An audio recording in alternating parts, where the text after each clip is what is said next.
नाही, जे वस्तुस्थिती त्या ठिकाणी घडलेली आहे ती आम्ही मांडतो आहोत.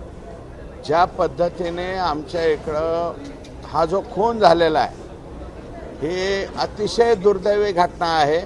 अशा प्रकारची घटना परत महाराष्ट्रामध्ये कोण्याही गरीब माणसाच्या, लोकप्रतिनिधीच्या आणि कोणाच्याही सामान्य नागरिकाच्या सुद्धा वाट्याला अशा प्रकारचा दुर्दैवी अंत येऊ नये म्हणून आमच्या बीड जिल्ह्यातली जी आर्त किंकाळी आहे ती आर्त किंकाळी आम्ही अन्यायाची आगळीक झाल्यामुळं आम्ही या ठिकाणी मांडण्याचा प्रयत्न केला आहे. तुम्ही वारंवार उल्लेख केला, तुम्ही सत्ताधारी पक्षाचे आमदार आहात. उल्लेख जो होतोय त्याच्यामध्ये कुठेतरी सत्ताधारीच पक्षाचे काही लोक इन्व्हॉल्व आहेत असं वारंवार तुमच्या बोलण्यातनं जाणवतंय.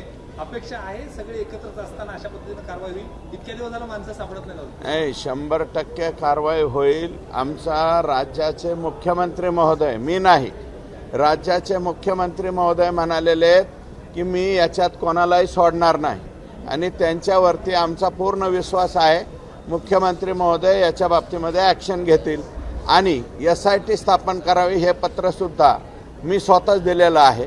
माझी अपेक्षा आहे आज रात्री उशिरापर्यंत, कारण मी मागणी केलेली आहे परंतु आज सभागृहामध्ये मागणी करत असताना SP लेवलसुद्धा नको, त्याच्याही पेक्षा वरिष्ठ व्यक्ती अधिकाऱ्याकडून या खुनाची चौकशी व्हावी अशा प्रकारची मागणी मी केलेली आहे. खंडणीचा गुन्हा दाखल झालाय वाल्मिक कराड यांच्यावरती, परंतु वाल्मिक कराड फरार आहेत. पोलीस त्यांना शोधत नाहीयेत. नाही, पोलीस त्यांना शोधत आहेत. ते सध्या काही बीड जिल्ह्यामध्ये नाही आहेत. त्यांच्यावरती खंडणीचा गुन्हा दाखल झालेला आहे. ते अजून सापडत नाहीत, हे वस्तुस्थिती आहे. परंतु 100% आमचा विश्वास आहे पोलीस यंत्रणा ही त्यांच्यापर्यंत जाईल. आज 4था आरोपी अटक झालेला आहे. ते चाटे म्हणून विष्णू चाटे जे याचे प्रमुख लीडर आहेत तिथले, त्यांना आज अटक झालेली आहे. ते कालपासून पोलीस मला वाटतं त्यांच्या पाठीमागं पुणे, नाशिक, संभाजीनगर आणि बीड, तर बीडमध्ये मला वाटतं लक्ष्मी चौकाच्या कुठंतरी त्यांना अटक झालेली आहे असं SPंनी मला सांगितलं. विरोधी पक्षनेते जितेंद्र आव्हाडांनी असा दावा केलाय की नाही, विरोधी पक्ष नेते म्हणू नका, राज्यामध्ये आता हा विरोधी बाकावरचे म्हणा. जितेंद्र दावा केलाय की जे याच्यातले मुख्य आरोपी आहेत वाल्मिक कराड हे नागपुरातच आहेत, त्यांना सगळं माहिती आहे. मग पोलिसांना काय? नाही, मला नाही वाटत. आणि त्यांनी नाव घेतलेलं आहे कोणी, जितेंद्रजी माझ्यापेक्षा सिनियर आहेत. मी जितेंद्रजी आव्हाड साहेबांना सांगू शकत नाही की तुम्ही असं अमकं बोला तमकं बोला. त्यांनी नाव घेतलंय, ते त्यांच्या पद्धतीने बोलले. मी स्वतः अद्याप तरी 302च्या प्रकरणामध्ये वाल्मिक कराड यांचं नाव घेतलेलं नाही. मी फक्त म्हणतोय विष्णू चाटे हा त्याचा प्रमुख आहे आणि विष्णू चाटेचा आका कोण आहे त्या आकाची चौकशी करावी असं मी आज सुद्धा म्हणतो. तुम्ही म्हटले विष्णू चाटे हे नातेवाईक आहेत. हा, त्यांचे माझ्या माहितीप्रमाणे मला जी माहिती मिळाली, विष्णू चाटे हे त्यांचे मावस भाऊ आहेत. वाल्मिक अण्णांचे.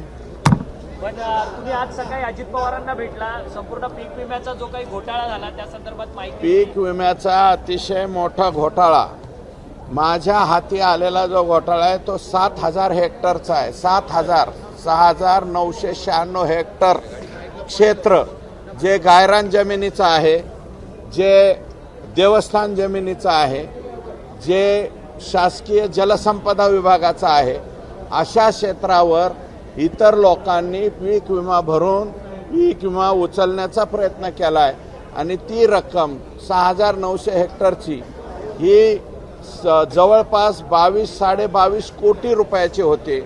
आणि त्याच्यामध्ये मेजर एकाच तालुक्यातले CSC सेंटर आहेत, एकाच तालुक्यातले जास्तीत जास्त शेतकरी आहेत आणि त्यांनी उचलला आहे का कंपनी. जरी त्यांनी उचलला नसला तर कंपनीला राज्य सरकार आणि केंद्र सरकारचा हिस्सा गेलेला आहे.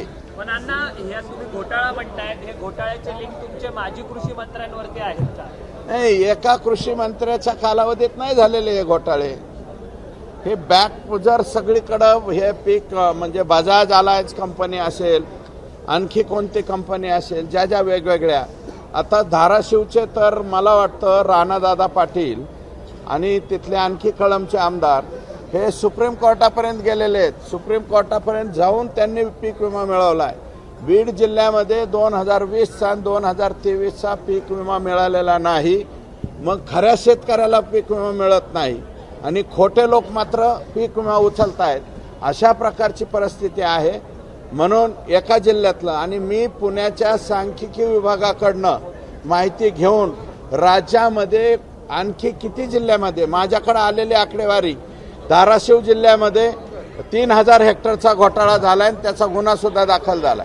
म्हणजे 7000 आणि 3000, 10,000 हेक्टर तर दोनच जिल्ह्यात झाला. अजून नांदेड तपासायचं आहे, परभणी तपासायचं आहे, अजून हिंगोली तपासायचं आहे, जळगाव तपासायचं आहे आणि हे फार मोठी रक्कम होणार आहे. एक प्रश्न